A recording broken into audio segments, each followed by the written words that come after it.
Good afternoon students. Now we read conservation of forest and wild animal. अब हम इनको conserve कैसे करेंगे, फॉरेस्ट और वाइल्ड एनिमल्स को हम कैसे कंजर्व करेंगे।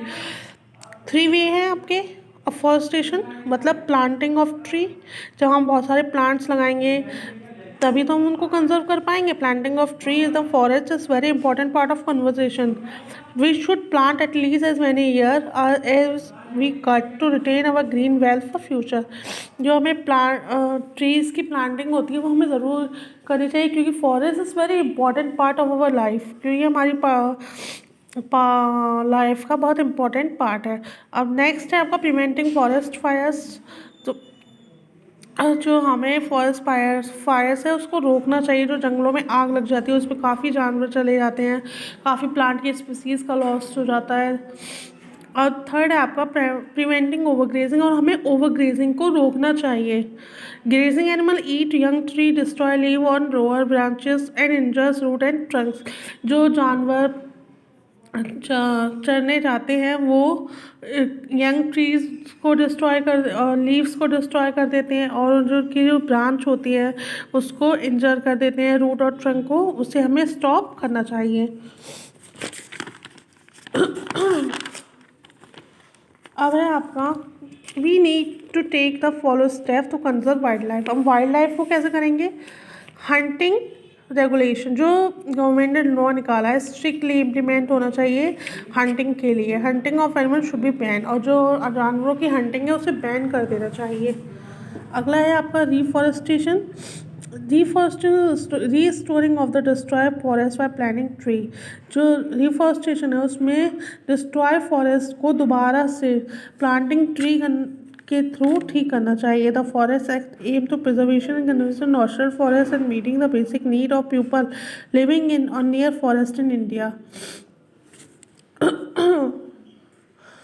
जो द फॉरेस्ट एक्ट के जो थ्रू जो एम निकला है उसमें हमें प्रिजर्व करना है और कंजर्वेशन करना है नेचुरल फॉरेस्ट का। इसके लिए मीटिंग रखनी चाहिए बेसिक नीड पर लोगों की, लिविंग थिंग की, near forest in India, forest के पास इंडिया में। नेक्स्ट है आपका हैबिटेट प्रोटेक्शन। हमें जो एनिमल्स हैं, वाइल्ड एनिमल्स हैं, उनकी जो हैबिटेट है उसको प्रोटेक्ट करना, नेचुरल हैबिटेट है उसको प्रोटेक्ट करना चाहिए। बायोस्फीयर को रिजर्व करना चाहिए। Wild life sanctuaries, natural parks, ये सब भी हमारे जो है उनको प्रोटेक्ट करने के लिए फॉलो करने चाहिए। With where the wild animal can flourish in natural surrounding protect from the outside world, जहाँ पर वो आउटसाइड वर्ल्ड से प्रोटेक्ट किए जा सकें। MCQ है an international body to study and assess the global conservation status of a plant and animal species are WCU। Second, dodo word is an example of extinct species. Protected areas कौन कौन से हमारे, national park, wildlife sanctuary and biosphere reserve. अब first है आपका national park. क्या होता है। National park is a large area protected and maintained by the government to preserve wild life where other activity like grazing and cultivation of crop are not allowed. National park एक large area होता है जो protect और maintain होता है government के द्वारा, जो प्रिजर्व करता है वाइल्ड लाइफ को, जहाँ पर अदर एक्टिविटी नहीं होती, जैसे ग्रेजिंग नहीं होती, चराना और कल्टीवेशन ऑफ क्रॉप, फसलों की कटाई अलाउ नहीं होती। सबसे पहला जो हमारे इंडिया में फर्स्ट बनाया गया था नेशनल पार्क वो था सप्तपुड़ा नेशनल पार्क। ये फर्स्ट रिजर्व फॉरेस्ट था इंडिया में। The finest Indian teak is found in this forest. यहाँ पे फाइनेस्ट इंडियन टीक पाई जाती है।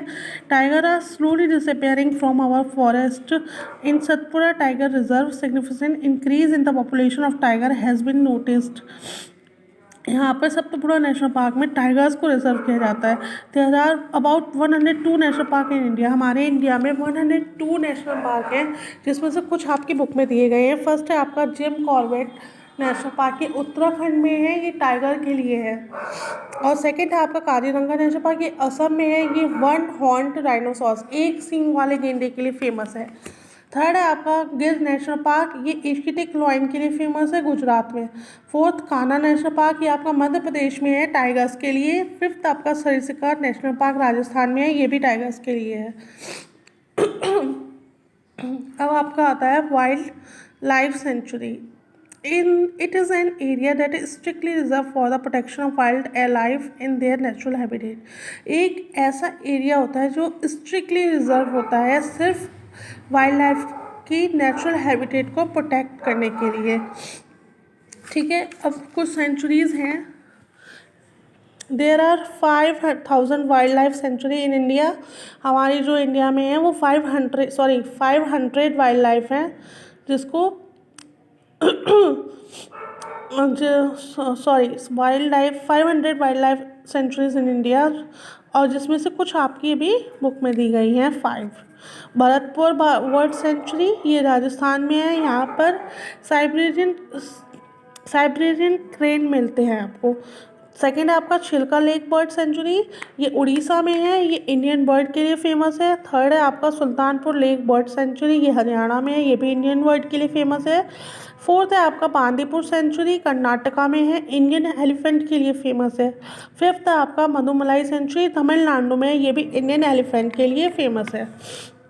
अब ये आपका आता है biosphere reserve, multipurpose protect area that is developed to conserve biodiversity and also to educate, train and create awareness about environmental aspects and eco friendly living is called a biosphere reserve.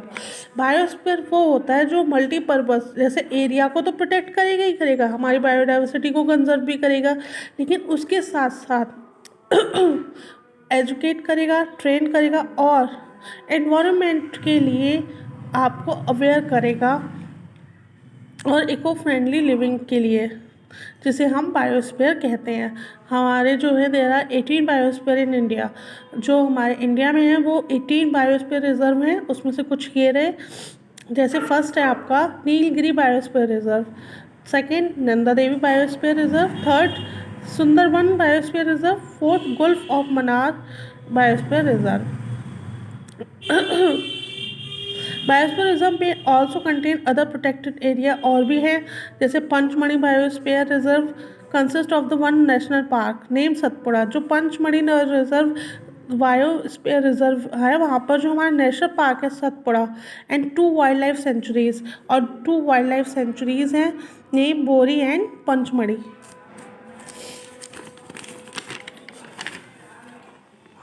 अब आपके आती है red data book. Red data book का नाम तो आपने सुना होगा। The book that keep a record of all endangered animals, plant and other species is called red data book. एक ऐसी बुक जिसमें सभी रिकॉर्ड होते हैं endangered animal, plant and other species के, उसे हम रेड डाटा बुक कहते हैं। अब हमारा प्रोजेक्ट, जो फर्स्ट रेड डाटा बुक में इंडेंजर्ड एनिमल पब्लिश हुई थी वो हुई थी 1991 में। अब हमारा प्रोजेक्ट टाइगर, ये प्रोजेक्ट टाइगर तब स्टार्ट किया गया था टाइगर्स को कंजर्व करने के लिए। ये 1973 में लॉन्च हुआ था। द प्रोजेक्ट एम, इसमें जो प्रोजेक्ट का एम था उसमें बंगाल टाइगर को उनके नेचुरल हैबिटेट में प्रोटेक्ट करना था और उन्हें एक्सटिंक्ट होने से बचाना था। लेकिन इसका रिजल्ट ये रहा कि अब टाइगर की पॉपुलेशन जो है वो इंक्रीज हो रही है रिजर्व एरियाज़ में। माइग्रेशन क्या होता है? Seasonal movement of bird and other animals in large number from one place to another place, overcome unfavorable condition and return back to original habitat when condition become favorable is called migration। Migration वो होता है जिसमें seasonal movement होता है, जैसे जिसमें कुछ bird और अदर एनिमल्स बहुत ही लार्ज नंबर में अपने प्लेस से दूसरे प्लेस में जाते हैं, क्योंकि वहाँ पर जो कंडीशन होती है वेदर की वो उनके अनफेवर में होती है, और वापस वो तब लौटते हैं जब कंडीशन उनके अपने ओरिजिनल हैबिटेट में वो वापस तब लौटते हैं जब उनकी जो वहाँ की कंडीशन होती है वो उनके फेवर में हो जाती है, उसे हम माइग्रेशन कहते हैं। माइग्रेशन के रीज़न क्या क्या होते हैं? Escape the harsh and unfavourable climatic condition, वहाँ की जो अनफेवरेबल और हार्श क्लाइमेटिक कंडीशन होती है उससे बचना। To get more favourable condition of temperature, food और वाटर, और उनके जो टेम्परेचर, फूड और वाटर की फेवरेबल कंडीशन होती है वो लेना। To get a suitable place for reproduction, और रिप्रोडक्शन के लिए एक सुटेबल प्लेस देखना। For example the salmon fish migrate from salt water to fresh water to lay egg and come back. जो सैल्मन फिश होती है वो माइग्रेट करती है सॉल्ट वाटर से फ्रेश वाटर में, किस लिए? अंडे देने के लिए, फिर वापस आ जाती है। Fresh water is go to salt water, from fresh water to lay egg. ऐसे ही migrating birds, arctic tern is a sea bird, it is famous for migration, it's migration.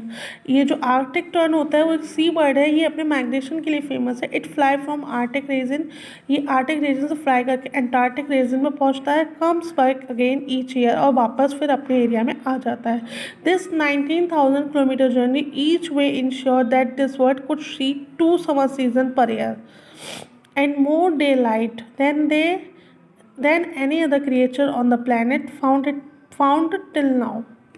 ये जो वर्ड है वो 2 समर सीज़न एक साल में enjoy करता है, और डे लाइट में वो अपना प्लैनेट में क्रिएचर, सॉरी, 19,000 किलोमीटर की जर्नी को ये पूरा करता है अपने। साइबेरियन क्रेन नॉर्मल हैबिटेट इन सर्बिया, ये जो इनका है नॉर्मल हैबिटेट है वो सर्बिया में होता है। व्हेन विंटर्स कम इन सर्बिया इट गेट्स एक्सट्रीमली कोल्ड, सर्बिया crane fly thousand of kilometer and come to warmer places in India. जब सर्बिया में ठंड पड़ने लगती है तब वो अपने इंडिया, तब 1,000 किलोमीटर की जर्नी फिक्स करके अपना वो इंडिया में आ जाते हैं वार्मर प्लेसेस में, such as Bharatpur in Rajasthan में भरतपुर में। The Siberian crane stay in the warmer places in India for a few months and then fly back to सर्बिया। ये कुछ महीनों के लिए इंडिया में रहते हैं, उसके बाद में ये वापस अपने सर्बिया चले जाते हैं जब विंटर्स एंड हो जाता है।